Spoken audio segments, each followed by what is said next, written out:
Hi friends, எல்லாருக்கும் வணக்கம். இன்றைக்கி நம்ம கிச்சனில் என்ன பார்க்க போகிறோன்னா, கிள்ளி போட்ட பக்கோடா எப்படி பண்ணுறதுன்னு பார்க்க போகிறோம். ஆனியன் பக்கோடா தான் இதுவும். எப்படி பண்ணலாம் வீட்டிலையே கொஞ்சமாக தேவைக்கேற்ப அப்படின்னு பார்த்துக்கலாம். ஒரு கப்பு கடலைப்பருப்பு ஊற வச்சுருக்கிறேன். ஆனியன் ஒன்று பொடியாக நறுக்கி வச்சுருக்கேன். அப்புறம் பச்சை மிளகா ஒன்று கட் பண்ணி வச்சுருக்கேன். இஞ்சி பூண்டு பேஸ்ட்டு, கருவேப்பிலை, கொத்தமல்லி அரிஞ்சு வச்சுருக்கேன். சோம்பு, பூண்டு தட்டி வச்சுருக்கு. இது சோள மாவு ஒரு ஸ்பூனும் அரிசி மாவு ஒரு ஸ்பூனும் வச்சுருக்கேன். ஏன்னா ஆயில் இழுக்காமல் மொறுன்னு வரணுன்னா சோள மாவும் அரிசி மாவும் கொஞ்சம் கொஞ்சம் போடணும். இவ்வளோதான். இதை வச்சு நம்ம வீட்லேயே பக்கோடா எப்படி பண்ணலாம் அப்படின்னு பார்த்துக்கலாம். இப்போது பக்கோடா பண்ண ஃபஸ்ட்டு இந்த பருப்பை மிக்சியில் அரைக்க போகிறேன். நான் அரைச்சிடலாமா? இப்போ பாருங்கள், கடலைப்பருப்பு நல்லா அரைச்சிட்டோம். இதோட என்னென்ன சேர்க்கலாம் கட் பண்ணி வச்சுருக்கிற வெங்காயம் இதெல்லாம் தான் சேர்க்க போகிறேன். நம்ம ட்ரையாக கடலை மாவு விற்கிது இல்லையா, அதுலேயே பண்ணுவாங்க கடைகளில். நம்ம இந்த மாதிரி பண்ணும் பொழுது டேஸ்ட்டு வேறு லெவலில் இருக்கும். அதுக்காக தான் வீட்டில் பயிர் ஊற வச்சு நம்ம பண்ணுறோம். அது ஊற வச்சதுன்றதுனால தான் மொறுமொறுப்பாக வரணும் அப்படின்னு கொஞ்சமாக சோள மாவும் சேர்த்துடுறோம். கூடவே அரிசி மாவு சேர்க்குறோம், எண்ணெய் இழுக்காமல் இருக்கிறதுக்காக. இப்போது தேவைக்கேற்ப உப்பும் போட்டுடுறேன். ஏன்னா உப்பு நான் பருப்பு அரைக்கும் போதே போட்டிருக்கணும். ஆனால் இப்போ தான் போடுறேன். எல்லாத்தையும் ஒன்றா சேர்த்து நல்லா பிசைஞ்சிக்கலாம். இது கூடவே கருவேப்பிலை, கொத்தமல்லி, இஞ்சி பூண்டு பேஸ்ட், பச்சை மிளகா, சோம்பு, இது எல்லாத்தையுமே இதில் ஒன்றா போட்டு மிக்ஸ் பண்ணிக்கலாம். ஆனியன் பாருங்கள் எவ்வளோ சிறுவாக கட் பண்ணி வச்சுருக்கிறேன். நான் பார்க்குறதுக்கு தான் நீட்டாக தெரியும், ஆனால் இது ரொம்பவே நைஸாக காய் சீவரத்தில் சீவி வச்சுருக்கிறேன் மெல்லிசாக. இவ்வளோதான். இப்போ பெருங்காய பொடி கொஞ்சம் போட்டுக்கலாம். சோம்பு, பூண்டு எல்லாமே போட்டுட்டோம்.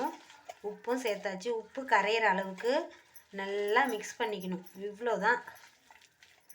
நம்ம ஆனியன் நல்லா நிறைய போட்டுக்கலாம், எவ்வளோ வேணாலும் போட்டுக்கலாம். பக்கோடான்றதுனால நிறையவே நம்ம போட்டுக்கலாம். இப்போது இதை எண்ணெயில் நம்ம நல்லா உதிர்த்து போட்டுக்கணும். அவ்வளோதான். மொறுன்னு பக்கோடா ரெடி ஆகிடும். மதியம் லஞ்சோட இதை நான் செய்கிறேன். இன்றைக்கி சாம்பார், எங்கள் வீட்டில் சாம்பார் சாதத்துக்கு பக்கோடா செய்கிறேன். இவ்வளோதான். இப்போது பேன் வச்சு எண்ணெய் காஞ்சின்னு இருக்குது. நீங்கள் உப்பு பத்துதா இல்லையான்னு வேணும்னா டேஸ்ட் பண்ணிக்கோங்க. நான் போட்டிருக்கேன், சரியாக இருக்குன்ற நம்பிக்கையில். அவ்வளோதான். இப்போது எண்ணெயில் போட்டு நம்ம பொரித்து எடுக்க போகிறோம். ஆனியன் கூட இன்னும் வேணும்னா நிறைய சேர்த்துக்கோங்க.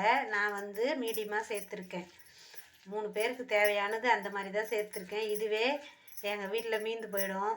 அதுக்காக நான் மீடியமாக செஞ்சுருக்கேன். நிறைய செஞ்சாலும் அலுப்பாக ஃபீல் பண்ணுவாங்க இல்லையா, இதெல்லாம் வச்சுருந்து சாப்பிட முடியாது. ஒரு நாள்லேயே ஒரு 5 மணி நேரத்துக்குள்ளே நம்ம சாப்பிட்றலாம். ஒன் டே நல்லாயிருக்கும் கெடாமல். அவ்வளோதான். சரி, ஓகே. இப்போ எண்ணெயில் போட்டு பொரிச்சிடலாம் வாங்க.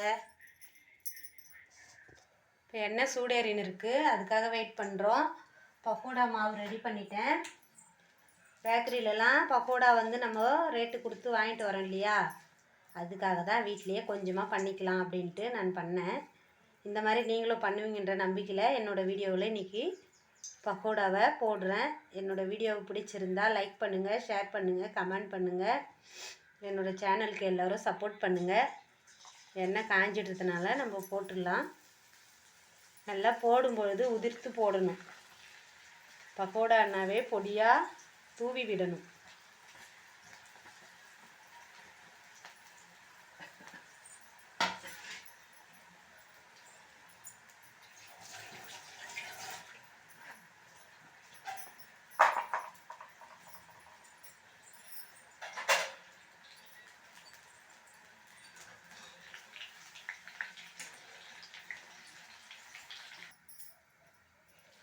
பக்கோடா நல்லா உதிர்த்து போடணும். மாவை கொஞ்சம் எடுத்து இப்படி எண்ணெயில் நல்லா ஏன்னா நிறைய மாவு எந்த அளவு போடுறோமோ அந்த அளவுக்கு ஆனியன் போடணும்.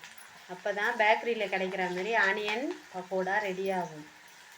இது ஆனியன் பக்கோடான்றதுனால தான் நம்ம உதிர்த்து போடுறோம்.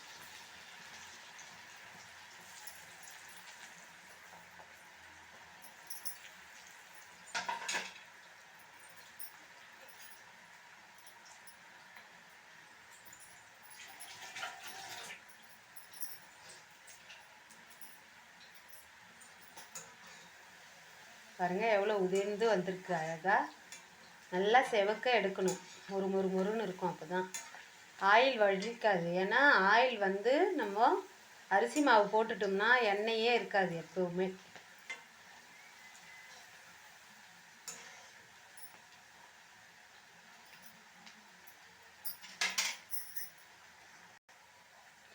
பாருங்கள் எவ்வளோ சூப்பராக இருக்குது பார்க்குறதுக்கே.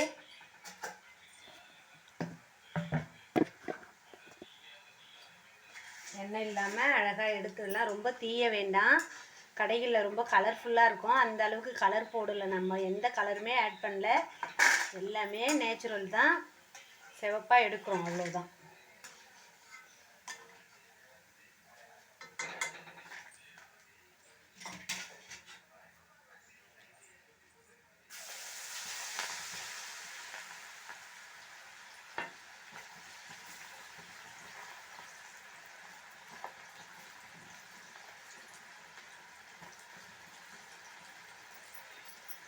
ஒரு கப்பு தான் போட்டேன், ஆனால் நிறைய வந்துடுச்சு.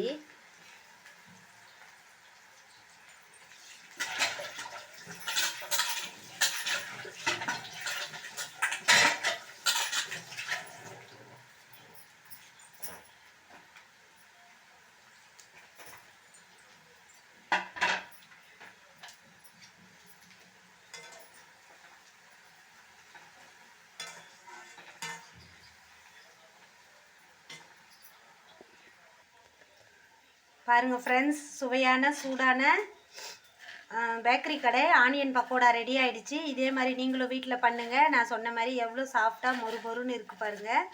சூடான சாதத்தோடு இல்லை டீ காஃபியோட ஈவினிங் ஸ்நாக்ஸாகவும் நம்ம இதை பண்ணி சாப்பிடலாம். அவ்வளோ சூப்பராக இருக்குது பார்க்குறதுக்கே. இந்த மாதிரி நீங்களும் செய்யுங்க. ஓகே, பாய் பாய். என் சேனலுக்கு சப்ஸ்கிரைப் பண்ணுங்கள். Bye friends.